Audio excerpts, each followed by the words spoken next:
Hey everyone, I hope you're doing so well. This is Not Defining, the place where we talk about those things that don't get talked about enough.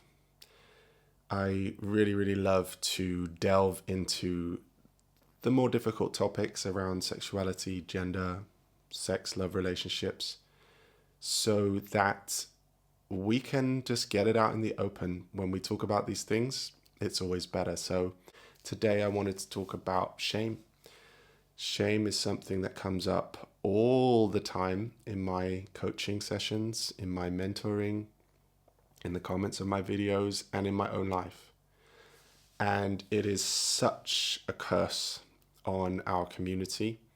So I wanted to tell you a bit about my story with shame, a little bit about then why we feel shame, what is actually happening when we experience shame. And then if you watch to the end, I'll be sharing some really good tips about how we can move past it. So I grew up in a world where there was nothing but shame around being LGBT.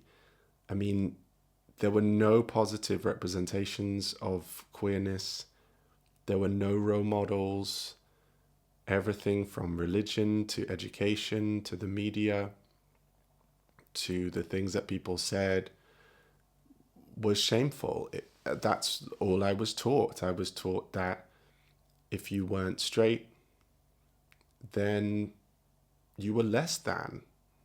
You didn't have the same civil rights. You didn't have the same recognition. Your role was to be a kind of sexualized, fetishized fascination or an oddity or maybe a hyper camp joke kind of comedian or something like that. That was mainly the only representation that we had. And it was really just seen as this thing that was less than, that was other, this thing that you didn't want to be. So I grew up in that world. And so, of course, as a bisexual guy, I wanted to invest in my kind of hetero side. I didn't want to look at my gay side, if you can call it that. And so I just pushed it aside, didn't want to talk about it, didn't want to think about it, and I felt incredibly ashamed. Now, it's interesting being a mental health coach and specializing in sexuality. What I've learned is that shame actually has a purpose.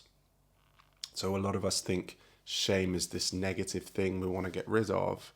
Of course, yeah, it is really unpleasant, but what was happening for me there was actually my nervous system trying to protect me. So anyone who is feeling shame about anything, that shame has a function in your body. Otherwise, it wouldn't exist, right? Our human nervous systems would not create the emotion of shame if it didn't have a purpose, right? When you grow up in such a hostile environment where everyone around you is saying that this thing is bad, your brain interprets that as, okay, threat, danger. Okay? This thing is dangerous. It might get you hurt. It might get you killed. It might get you rejected. It might get you abandoned, right? And human beings are tribal animals. We are pack animals. So in the wild, we have to stay together to survive. So the opinions of the group really matter to our brains and our nervous systems, right?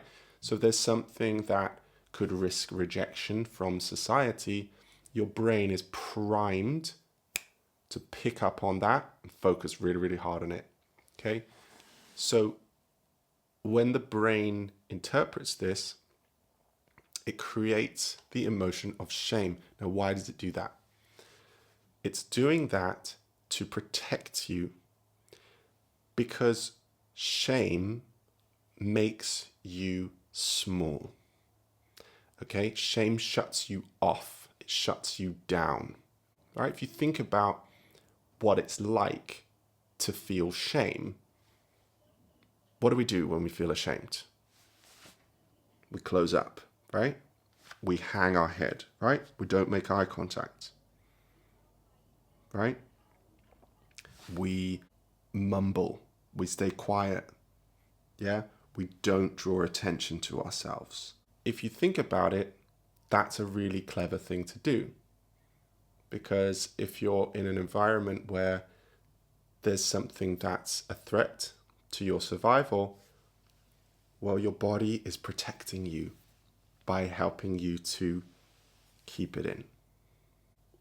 The mistake that I made, and the mistake that a lot of people make, which is totally understandable, it's okay, is that we see our shame as this negative.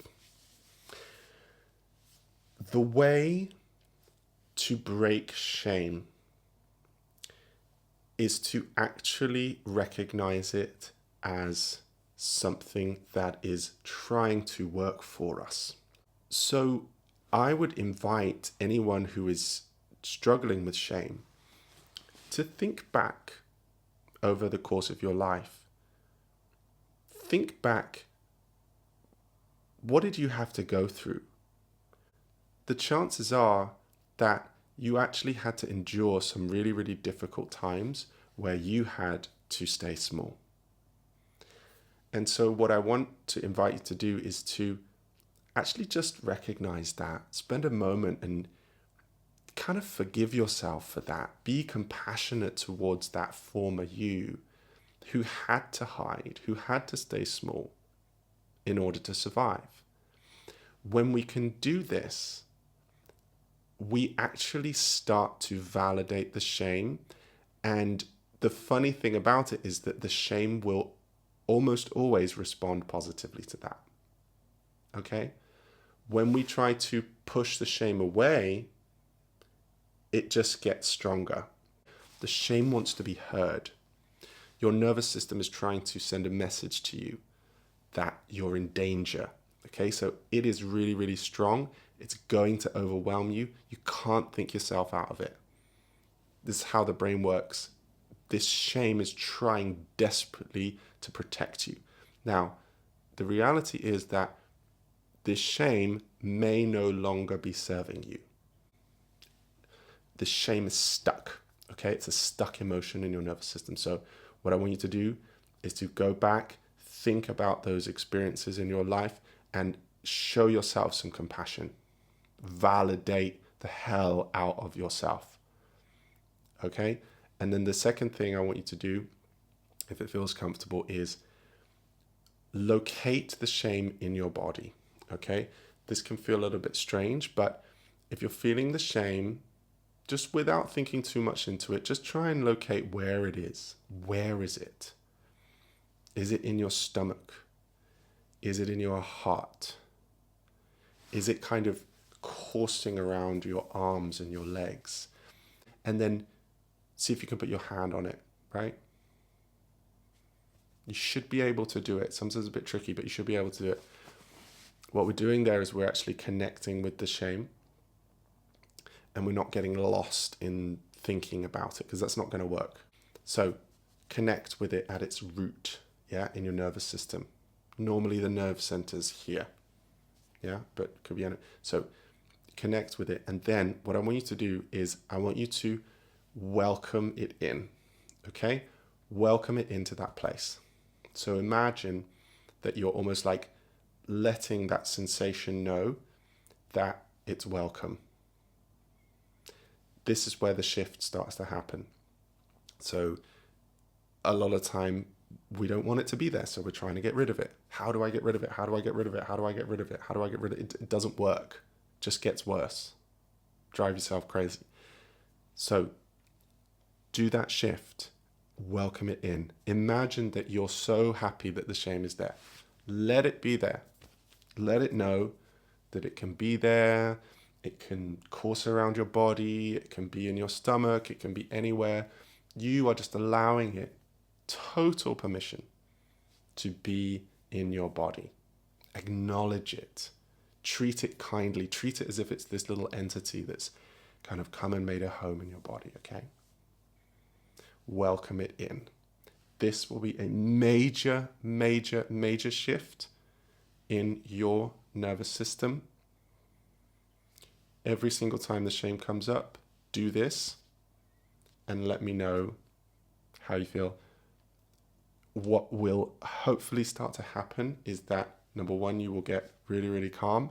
And number two, the shame will start to soften. And you might even feel it from the first time. If you would like to carry on this process, there are a few more steps. Check out this video.